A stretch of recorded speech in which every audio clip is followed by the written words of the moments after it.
नमो अरिहन्ताणं नमो सिद्धाणं नमो आयर्याणं नमो उवछायाणं नमो लोएसौवसाहुनम्। जय बोलो देवादिदेवादिनाथ भगवान की जय। इस युग के अंतिम तीर्थंकर महावीर भगवान की जय। जय बोलो प्रथमाचार्य चरित्र चक्रवर्ती शांति सागर मुनि महाराज की जय। समस्त मुनि आरिका संघ की जय। नमः श्रीवर्धमानाय निर्धून्तकलिलात्मने सालोकानां त्रिलोकानां यद्विद्यादर्पणायते। पिछले 3 श्लोक में हमने देखा कि परिग्रह प्रमाणव्रत और परिग्रह प्रमाणव्रत के अतिचार, धन धान्य आदि परिग्रह का सीमित करने के उसे अधिक में इच्छा रहित पाना होना, परिग्रह का प्रमाण करना होता है। इसे इच्छा परिमाणा भी कहते हैं, अर्थात अपनी इच्छाओं को सीमित कर लेना। इन नाम से भी यह जाना जाता है। अपने परिग्रह को सीमित कर लेना, इसे परिग्रह परमाणु व्रत कहते हैं। यह परिग्रह परमाणु व्रत जो है यह अंतरंग के 14 प्रकार के हैं और बाह्य रंग 10 प्रकार के हैं। अंतरंग परिग्रह 4 कषाय 9 कषाय 1 मिथ्यात्व और बाह्य परिग्रह यह क्षेत्र वस्तु हिरण्य सुवर्ण धन धान्य दासी दास कुप्य भांड यानी बर्तन, इस 10 प्रकार से बाह्य परिग्रह होते हैं। अंतरंग परिग्रह यह मुनि महाराजों के होते हैं, तो बाह्य परिग्रह यह श्रावकों के होते हैं। अब परिग्रह प्रमाणानुव्रत के अतिचार आचार्य भगवान बता रहे हैं। अति वाहन यानी वाहन ज़्यादा नहीं रखना, अति संग्रह वस्तुओं का संग्रह ज़्यादा नहीं करना, 5 ड्रेस के जगह 10-15 नहीं रखना, विस्मय दूसरों की संपत्ति देख धन धान्य दास दासी देख कर आश्चर्य नहीं करना, लोभ दान देने में पीछे हटना और जितना है उससे ज़्यादा मिलने की आशा करना, अति भारावहन पशुओं आदि के ऊपर अति भार डालना, ज़्यादा बोझा नहीं डालना, यह अति भारावहन अतिचार है। इस तरह अति वाहन, अति संग्रह, विस्मय, लोभ और अति भारवहन यह परिग्रह प्रमाणानुव्रत के 5 अतिचार हैं। फिर आचार्य भगवान आगे लिखते हैं कि इस अनुव्रत धारण करने वाले को फल क्या प्राप्त होता है। तो आचार्य भगवान कहते हैं कि 5 अनुव्रत रूपी निधियाँ अतिचार रहित पालन किया जाए तो उसे स्वर्ग की प्राप्ति होती है, देव पर्याय की प्राप्ति होती है, जहाँ अवधि ज्ञान 8 रुद्धियाँ दिव्य वैकृक शरीर प्राप्त होता है। ऐसे उसे महान फल प्राप्त होता है यह अनुव्रत धारण करने के कारण। अब आगे आचार्य भगवान लिख रहे हैं, अनुव्रत पालन करने से कौन कौन प्रसिद्ध हुए हैं। मातंगो धनदेवश्च वारिषेणस्ततः परः नीलिजयश्च संप्राप्ता पूजातिशयमुक्तमम। संप्राप्ता यानी प्राप्त हुए हैं। तो अर्थ देखें, मातंगो धनदेव वारिसेन नीली जयश्च यानी ये 5 अनुव्रतों का उत्तम पालन करने के कारण पूजा के अतिशय को प्राप्त हुए हैं। अहिंसा अनुव्रत में यमपाल चांडाल, सत्यानुव्रत में धनदेव, अचौर्यानुव्रत में वारिसेन और ब्रह्मचर्यानुव्रत में नीली, परिग्रह प्रमाणुव्रत में जयश्च यानी जय कुमार, यह 5 लोग प्रसिद्ध हुए हैं। मातंग यमपाल चांडाल, धनदेव सेठ पुत्र, वारिसेन राजपुत्र और जयकुमार, ये 5 अनुव्रतों में उत्तम पालन करने के कारण पूजा के अतिशय को प्राप्त हुए हैं। तो अब अहिंसा अनुव्रत में यमपाल चांडाल प्रसिद्ध हुए हैं, उसका संक्षिप्त में विवेचन। यमपाल चांडाल जिस राज्य में रहते थे, उस राजा ने अष्टानिक पर्व में यह आज्ञा निकाली थी कि कोई भी किसी जीव को नहीं मारेगा। लेकिन उस राजा के बेटे को मांस खाने का शौक था। उस राजा के बेटे ने एक जानवर को मारा और उसका भक्षण किया। राजा को यह बात मालूम पड़ी तो राजा ने अपने बेटे को प्राणदंड दे दिया। प्राणदंड देने वाला जो कोतवाल था, उसका नाम यमपाल चांडाल था। यमपाल को बुलाने के लिए सैनिकों को यमपाल के घर भेजा। सैनिक यमपाल के घर चले गए, पर यमपाल घर पर दिखाई नहीं पड़ा। उस दिन चतुर्थी थी। एक मुनि महाराज से उसने नियम लिया था, यमपाल ने नियम लिया था कि चतुर्दशी को किसी जीव की हिंसा नहीं करूँगा। यह नियम था। इस नियम के वजह से, इस नियम के लिए यमपाल घर में ही छुप के बैठा होता कि उसका नियम का कुछ भंग ना हो, इसीलिए वह घर में ही छुप के बैठा था। यह नियम यमपाल ने क्यों लिया था? क्योंकि एक दिन यमपाल को सांप ने काटा था। उसके घर वालों ने उसे एक मुनि महाराज के पास लेके गए। मुनि महाराज जी ने मंत्रोच्चारण से उस यमपाल जी का सांप का काटने का जहर निकाल दिया। उसका मुनि महाराज के पास ले जाने के बाद सांप का जहर उतर गया। तब उसे उस मुनि महाराज ने नियम दिया था कि चतुर्दशी को किसी जीव की हिंसा नहीं करेगा। तो फिर राजा ने उन सिपाहियों को उस यमपाल के घर भेजा था यमपाल को लाने के लिए। पर यमपाल ने अपनी पत्नी को बताया, अपनी स्त्री को बताया कि कोई आएगा तो उन्हें बता देना कि मैं घर में नहीं हूँ। जैसे ही राजा के सिपाही उस यमपाल के घर पहुँचे और पूछने लगे कि यमपाल कहाँ गया है, तो उसके पत्नी ने कहा कि यमपाल यहाँ पे नहीं है, वह बाहर चला गया है।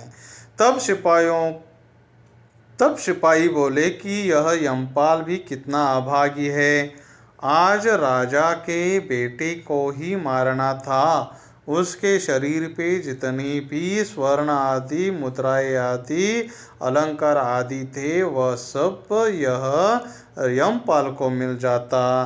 कितना अभागी है, आज ही वह किधर बाहर गया है। यह सुनकर उस यमपाल के पत्नी को मोह लालच उत्पन्न हुई और उन सिपाहियों को वह उस यमपाल के पत्नी इशारों से बताने लगी, अंदर हाथ करके इशारा दे के बताने लगी कि यमपाल घर में नहीं है, पर हाथों के इशारों से, आँखों के इशारों से यमपाल कहाँ पे बैठा है वह दिखा रही थी। तो राजा के सैनिक अंदर जाके उस यमपाल को पकड़ लिया और उसे राजा के पास लेके आ गए। तत्पश्चात राजा ने उस यमपाल को आज्ञा दिया कि तू इस मेरे बेटे को मार दे। तब यमपाल ने कहा कि हे महाराज, मैं आपकी आज्ञा का आज पालन नहीं कर सकता, क्योंकि मैंने नियम लिया हूँ कि चतुर्दशी को कौन से भी जीव की हिंसा नहीं करूँगा। तो आज चतुर्दशी है, इसीलिए मैं कौन से भी जीव की हिंसा नहीं करूँगा, इसीलिए मैं आज आपके बेटे को नहीं मार सकता। इस बात पे राजा को गुस्सा आया और उस राजा ने यमपाल को हाथ पैर बांध के और उसके राजा के बेटे का हाथ पैर बांध के बीच नदी में जाके फेंक दिया। यह स्वर्गों के देव सब देख रहे थे। यमपाल ने अपने अहिंसानुव्रत का पालन अच्छी तरह से निभा रहा था। उसने अपने अहिंसानुव्रत में कौन से भी ढिलाई न छोड़ के कौन से भी हिंसा न करने का नियम लिया था, उसका पालन अच्छे से कर रहा था। जब राजा ने उन सब दोनों को नदी के बीच में फेंक दिया, वैसे ही स्वर्ग से देव नीचे उतरे और उस यमपाल को नदी से बाहर निकालकर उसे उच्छासन पे बिठा दिया। राजा ने राजा के बेटे को और यमपाल को इसलिए भेजा, नदी के अंदर फेंका था कि वो दोनों भी मर जाए, पर ऐसा नहीं हुआ। देवों ने यमपाल को उसके अहिंसा व्रत में दृढ़ता शक्ति पूर्वक मजबूती से पालन करते हुए देख नदी में से बाहर निकालकर उसे उच्छासन दे दिया। उसे सिंहासन पर बिठाकर उसका सम्मान किया। तो यह अहिंसानुव्रत में यमपाल चांडाल इस तरह प्रसिद्ध हुआ है। अब सत्यानुव्रत में धनदेव प्रसिद्ध हुए हैं। उनकी छोटी सी कथा आपके सामने। एक राज्य में, एक देश में दो सेठ भाई भाई रहते थे। दोनों भी अपना एक व्यवसाय करते थे, व्यापार करते थे। एक का नाम धनदेव और दूसरे का नाम जिनदेव था। दोनों व्यापार करते थे। धनदेव सत्यानुव्रत का पालन करते थे। तो धनदेव अपने व्यापार का नफा आधा हिस्सा जो जिनदेव को देता था। धनदेव और जिनदेव दोनों भाई थे। उन दोनों में तय हुआ था कि जैसा व्यापार होगा, उस व्यापार में जितना मुनाफा होगा उसका आधा आधा बांट लेंगे। इसी तरह जैसे धनदेव को व्यापार में मुनाफा होता था, तो वह जिनदेव को अपना आधा हिस्सा नफा का दे देता था। पर जिनदेव बेईमानी करता था। उसके पास जितना भी उसे नफा होता था, उसका धन धनदेव को नहीं देता था। उसका नफा धनदेव को आधा बांट के नहीं देता था। इसकी शिकायत धनदेव ने वहाँ के राजा को दे दिया।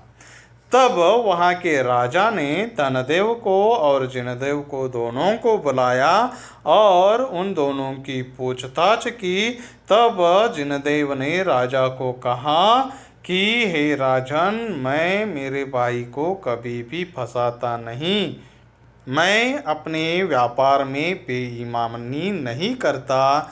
मेरे को जितना नफा होता है उसमें का उसे आधा हिस्सा दे देता हूँ।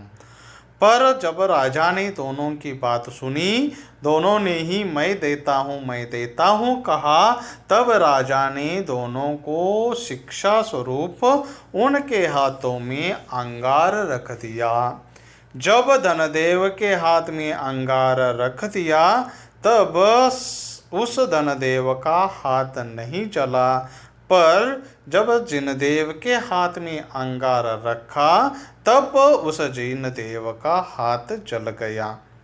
धनदेव का हाथ नहीं जला, इसका कारण कि वह सच बोलने का नियम का पालन करता था और उस वक्त उसने सच बोलने का नियम का पालन किया था, इसीलिए उस धनदेव का हाथ नहीं जला। यह इस कारण धनदेव सत्यानुव्रत में प्रसिद्ध हुए हैं। अचौर्य अनुव्रत में वारिसेन राजपुत्र प्रसिद्ध हुए हैं। श्रेणिक राजा के वारिसन थे। श्रेणिक राजा के वारिसन पुत्र थे। वह रात्रि में सारे कपड़े उतारकर सामायिक किया करते थे। एक दिन जंगल में वारिसन ध्यान कर रहे थे। उस समय एक चोर रानी का हार चुरा के लाया और भागने लगा। उसके पीछे सिपाही भी भागे। उस रानी के हार में चमक बहुत थी। कोई चुरा के ले जा रहा है, यह समझ में आ गया था। चोरों के पीछे सिपाही लगे। चोर डर गया। डरने के कारण, मारे जाने के कारण पकड़ा न जाऊं, इसलिए उस हार को चोर ने वारिसेन के पास उसके कपड़े में छिपा दिया। जबकि वारिसेन ध्यान में बैठे थे, अपने सब कपड़े निकाल के बाजू में रखे थे। उस चोर ने उस हार को उनके कपड़ों के अंदर रख दिया और वहां से चोर भाग गया। जब राजा श्रेणिक को मालूम पड़ा कि वह हार वारिसेन के पास मिला, तो राजा श्रेणिक ने आज्ञा दी कि वारिसेन को दंड दिया जाए। लेकिन वारिसेन तो सही थे। उन्होंने कुछ भी गलत काम किया नहीं था।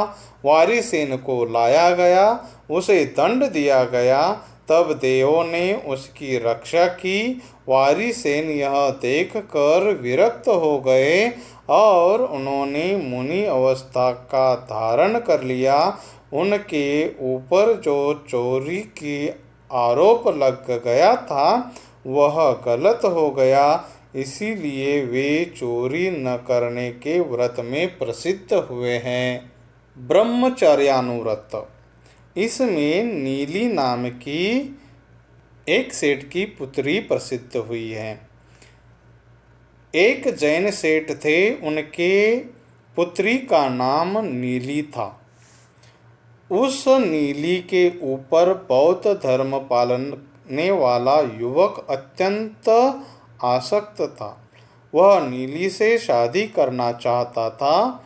उस लड़के के पिता ने उस लड़के को कहा कि तू शादी करना चाहता है तो नकली रूप से तू जैन बन जा, तब तेरी शादी होगी, नहीं तो नहीं होगी। तब वो जैन धर्म का पालन करने लगा। तो नीली के पिता ने नीली का शादी उस लड़के से करवा दिया। शादी होने के बाद वह लड़का पुनः बौद्ध धर्म बौद्ध बन गया। सारी क्रियाएं बौद्ध धर्म की उस घर में होने लगी। नीली को दुख हुआ। नीली के घर में एक दिन बौद्ध साधु का विहार हुआ। भोजन के समय नीली ने उन साधुओं के जूते चप्पल काट कर उसका भोजन बना दिया। वह भोजन बौद्ध साधुओं को खिला दिया। जब बौद्ध साधु जाने लगे तो उन्होंने पूछा, हमारे जूते चप्पल कहाँ गए? नीली बोली, आप बताओ। तो वह साधु बोले, हमें नहीं मालूम। तो नीली बोली, आपके पेट में गए, आपने खा लिया। यह सुनते ही साधु के मुख से उल्टियाँ शुरू हुई। वह जूते के अंश देख नीली के ससुर बहुत नाराज हुए। सारे सास ने नीली के ऊपर दोष लगा दिया कि इसके चाल चलन ठीक नहीं है, ये अन्य पुरुषों के साथ अपना संबंध रखती है। जब नीली ने ये बात सुना तो उसे बहुत दुख हुआ, क्योंकि नीली ब्रह्मचर्य में बहुत अडिल रहने वाली थी। वह मंदिर में गई और भगवान के सामने खड़ी हो गई। नियम लिया, जब तक मेरे ऊपर दोष है तब तक मैं अन्न का जल का त्याग करती हूँ। नीली उपवास लेकर मंदिर में बैठ गई, भगवान के सामने बैठी रही। जब उस नगर देवता को मालूम पड़ा कि नीली इतनी अच्छी है, उस पर दोष लगा दिया गया है, तब उस नगर देवता ने रात को उस नगरी के दरवाजे मजबूत से बंद कर दिए और राजा को स्वप्न में जाकर बता दिया, जब तक ब्रह्मचर्य पालन करने वाले महिला का हाथ लगेगा नहीं, तब तक यह दरवाज़ा खुलेगा नहीं। सब महिलाएं उस राज्य के सब महिलाएं दरवाजे को हाथ लगाया, दरवाज़ा नहीं खुला। अंत में नीली को बुलवाया गया। नीली ने जैसे ही हाथ लगाया, पटकन दरवाज़ा खुल गया और पूरी नगरी में नीली की जय जयकार हो गई। इस तरह नीली ब्रह्मचर्यानुव्रत में प्रसिद्ध हुई है। अब परिग्रह प्रमाणुव्रत, इसमें जय कुमार प्रसिद्ध हुए हैं। जय कुमार की एक सुलोचना नाम की पत्नी थी। यह जय कुमार राजा भरत के चक्रवर्ती थे। स्वर्ग में चर्चा हुई कि ये जय कुमार एक पत्नीत्व है, तो देवों ने उनकी परीक्षा लेने के लिए ठानी। स्वर्ग से देव आए, सुंदर स्त्री का रूप धारण किया, जय कुमार के पास गए और कहने लगे, आप हमारे साथ संबंध स्थापित करें। जय कुमार ने कहा, नहीं, मेरे पास सुलोचना है, उसके अलावा मेरे मन में या प्रत्यक्ष किसी और से संबंध नहीं बना सकता। देवों ने बहुत कोशिश किया, पर जय कुमार ने स्पष्ट मना कर दिया। इस तरह जय कुमार ने एक स्त्री का सिर्फ परिग्रह रखा, अन्य स्त्री की इच्छा नहीं किया। इसीलिए परिग्रह प्रमाणानुव्रत में वह जय कुमार प्रसिद्ध हुए हैं। इस प्रकार 5 अनुव्रतों के धारण करने से यह 5 लोग प्रसिद्ध हुए हैं। जिन्होंने व्रत लिया, व्रतों का पालन किया, व्रतों को लेने के बाद कठिनाई आई पर डगमगाए नहीं, अपने व्रत पालन किए तो देवों ने आकर उनका सम्मान किया, सिंहासन पर बिठाया। अनुव्रतों का धारण करके स्वर्ग की प्राप्ति होती है। वह सिमंदर स्वामी आदि प्रवचन सुन जीव का कल्याण करने का भाग्य मिल सकता है। इसीलिए अनुव्रतन का धारण करना चाहिए। अनुव्रत का आप सभी लोग धारण करो। मनुष्य जन्म मिला है तो हम और आप सभी को सम्यक दर्शन सहित, सम्यक ज्ञान सहित, सम्यक चारित्र का पालन करना है और सम्यक चारित्र का पालन करते समय अनुव्रतों का पालन करना है। अब आगे आचार्य भगवान लिखते हैं कि कौन कौन 5 पापों में प्रसिद्ध हुए हैं, उनके नाम, उनकी कथाएं आगे संक्षिप्त में। धन श्री सत्य घोषोच्च तापसा रक्षकावपि उपाख्येयास्तथा श्मश्रु नवनीतो यथाक्रमम्। रक्षकाम कोतवाल, उपाख्ये कहने योग्य। अब अर्थ देखिए। हिंसा पाप में धनश्री, झूठ बोलने में सत्यघोष, चोरी करने में तापस, कुशील में कोतवाल, परिग्रह में श्मश्रु, नवनीत, ये यथाक्रम से कहने योग्य है, अर्थात पाप क्रिया में क्रम से प्रसिद्ध हुए हैं। हिंसा में धनश्री प्रसिद्ध हुई है। हिंसा पाप में धनश्री प्रसिद्ध हुई है। धनश्री एक सेठ की पत्नी थी। उसको एक लड़की सुंदर और एक लड़का गुणपाल थे। उसे दो लड़का और लड़की अपत्य थे। एक का नाम सुंदरी, लड़की का नाम और लड़के का नाम गुणपाल था। सेठ धनपाल की मृत्यु हो गई। धनश्री को वासना पूर्ति के लिए कोई मिल नहीं रहा था। धनश्री ने कुंडल नाम के लड़के को अपने पास रख लिया। उस कुंडल से अपनी काम वासना पूर्ति करती थी। यह बात गुणपाल को पता चली तो वह विरोध करेगा, इसीलिए कुंडल से मिलकर गुणपाल को मारने का प्लान बनाया। उनकी चर्चा सुंदरी ने सुन लिया और वह बात गुणपाल को बता दिया कि कल तुम जब जंगल में जाओगे तब तुम्हें गुणपाल मार देगा। गुणपाल जंगल में जाए, जहाँ बैठा करता था वहाँ पर अपना पुतला बनाकर रखा। गुणपाल ने अपना वहाँ पर पुतला बनाकर रखा और कपड़े से ढक दिया।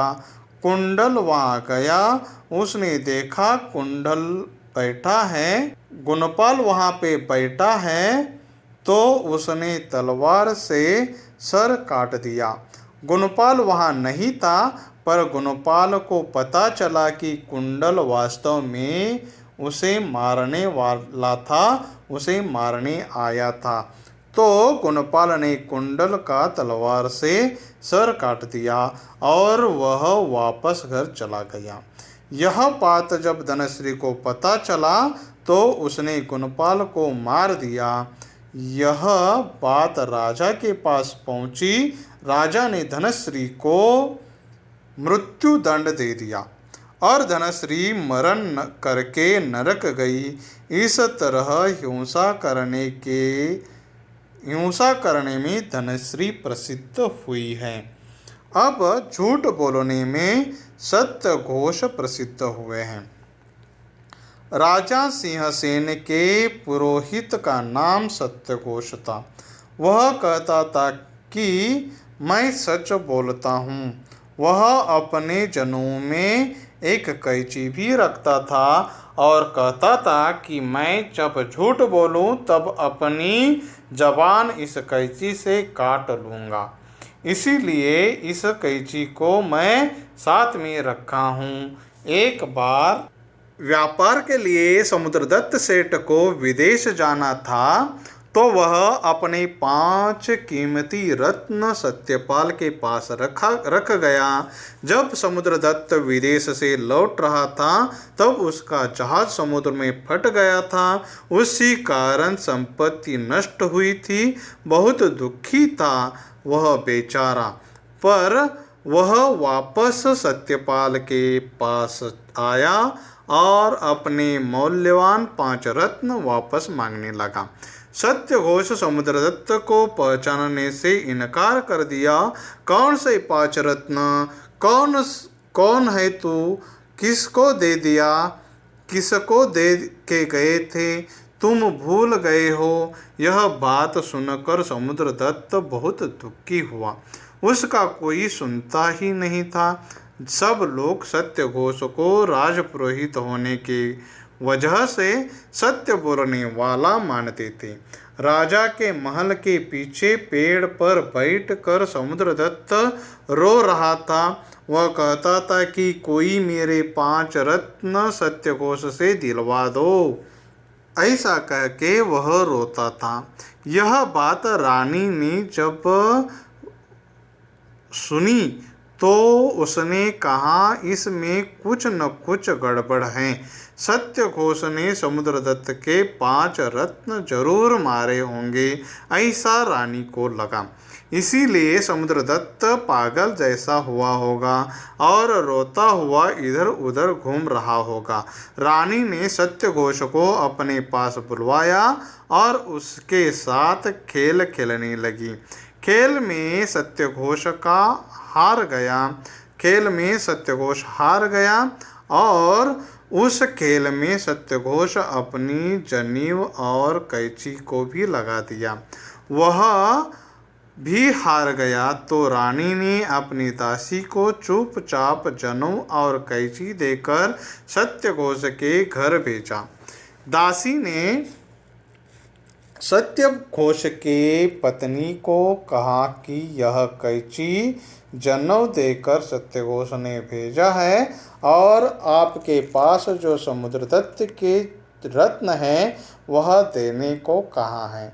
पत्नी ने देखा जनेऊ और कैंची लेकर आई है तो उसकी बात सही है। यह सोचकर उसने वह 5 रत्न दासी के पास दे दिया। वह रत्न दासी ने ला करके रानी को दे दिया। रानी ने समझ लिया कि सत्यघोष वह 5 रत्न बेईमानी से रख लिया है और सत्यघोष झूठ बोल रहा है। रानी ने राजा को यह बात बताया तथा राजा ने दंड दिया। सत्यघोष मर कर सांप बना। इसी तरह झूठ बोलने में सत्यघोष प्रसिद्ध हुआ है। चोरी पाप में तापस प्रसिद्ध हुआ है। राजा सिंहसेन के राज्य में एक तापसी था। दिखावा बहुत करता था, सिक्के के ऊपर बैठकर तपश्चर्या करता था। बहुत मायाचारी था। रात में उतरकर वह नगर में चोरी करता था और वापस आकर सिक्के में बैठ जाता था। एक बार राजा के यहाँ चोरी हुई। राजा ने कोतवाल को कहा, चोर का पता लगाओ, नहीं तो तुम्हारी खैर नहीं। कोतवाल बहुत परेशान हो गया। कोतवाल के पास एक भिखारी भिक्षा लेने आया। कोतवाल ने कहा, तुम्हारी भीख की पड़ी है, हमें यहाँ हमारे जान पर आके पड़ी है। भिखारी पूछा, बात क्या है? कोतवाल ने सारी बातचीत बता दिया। भिखारी ने कहा, आपके राज्य में कोई ऐसा तापसी तेज तो नहीं जो दिखावा करता हो? कोतवाल ने कहा, एक है जो कहता है कि मैं चीकी से नीचे नहीं उतरता। भिखारी बोला, मैं अपने अनुभव से आपको बताता हूँ, निश्चित रूप से वह चोर है, आप पता लगा दे। तो कोतवाल ने अपने गुप्तचर तापस पर निगरानी रखने के लिए लगा दिए। तब देखा कि रात में 12 बजे के बाद वह तापस सिक्के से उतरता था और नगर में चोरी करके फिर वापस आकर बैठता था। कोतवाल ने उसको पकड़ लिया। उसके पास सारा धन मिल गया। यह बात राजा को बताया गया। राजा ने तापस को दंड दे दिया। इस तरह चोरी करने में तापस प्रसिद्ध हुआ है। कुशील पाप में यमदंड कोतवाल प्रसिद्ध हुआ है। यमदंड की माँ छोटे उम्र में विधवा हो गई। उसके यमदंड के पिताजी मर गए, इसीलिए वह यमदंड की माँ विधवा होने के बाद वह अन्य पुरुषों के साथ अपना संबंध बना लिया था और वह किसी न किसी के यहाँ जाया करती थी। एक दिन कोतवाल रात को जा रहा था। उस समय उसका इत्तिफाक से उसकी माँ रात को अंधेरे में मिली और माँ बहुत सुंदर थी। यमपाल ने उसके उस अंधेरे में उस माँ को पहचाना नहीं। उसके साथ उस रात कुकर्म किया। उस कुकर्म के बाद वह जब वापस घर लौटा तो यमदंड के हाथ में उसकी टूटी हुई ज्वेलरी आ गई थी। उसने अपने पत्नी को वह टूटी हुई ज्वेलरी दे दिखाई। वह ज्वेलरी अपने सास की है, यह उसने पहचान लिया। उसने कहा, यह तो मेरे सास की ज्वेलरी है। उसको भारी आश्चर्य हुआ। यमदंड को भारी आश्चर्य हुआ। यमदंड सोचता था कि ये हो क्या रहा है। यह उसकी यमदंड की बीवी भी सोचती थी कि ये हो क्या रहा है। यह लड़का अपनी माँ के साथ गड़बड़ी तो नहीं करता है? बड़ा पाप का काम है। यमदंड रोज रात को जाने लगा और वह अपनी माँ के साथ रोज कुकर्म करने लगा। कुशील महापाप का उसका काम चालू हो गया। तब यमदंड के पत्नी ने राजा से शिकायत किया। राजा ने उनको पकड़ा और दंड दिया। इस तरह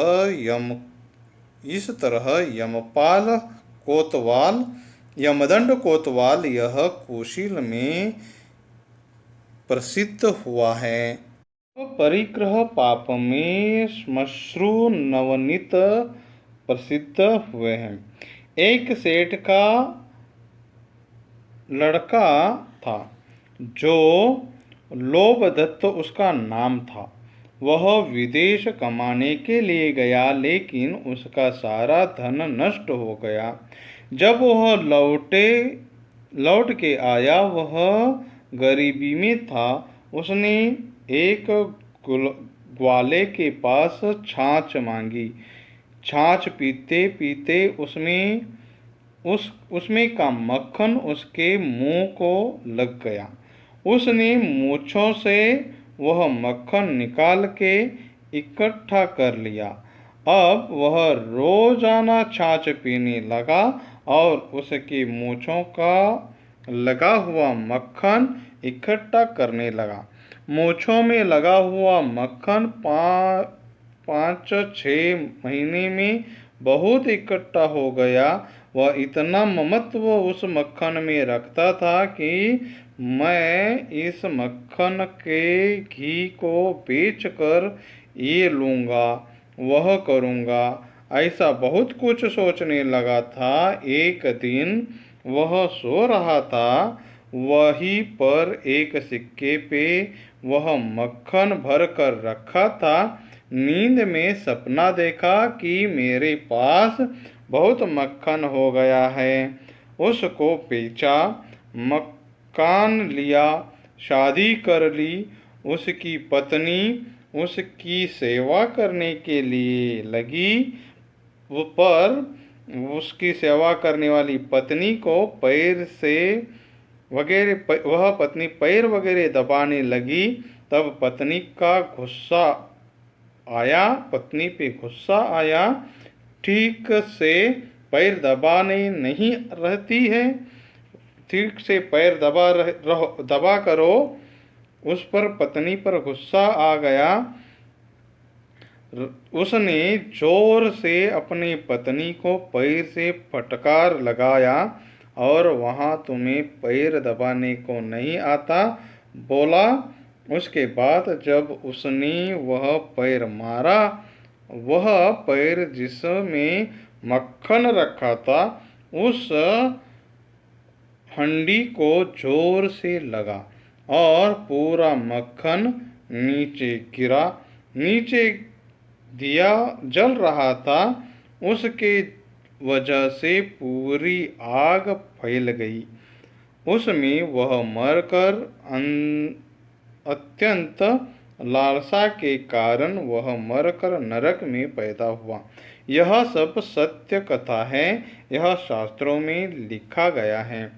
इसी तरह परिग्रह पाप में श्मश्रु नवनीत नाम का सेठ प्रसिद्ध हुआ है। ओम नमः, ओम नमः, ओम नमः।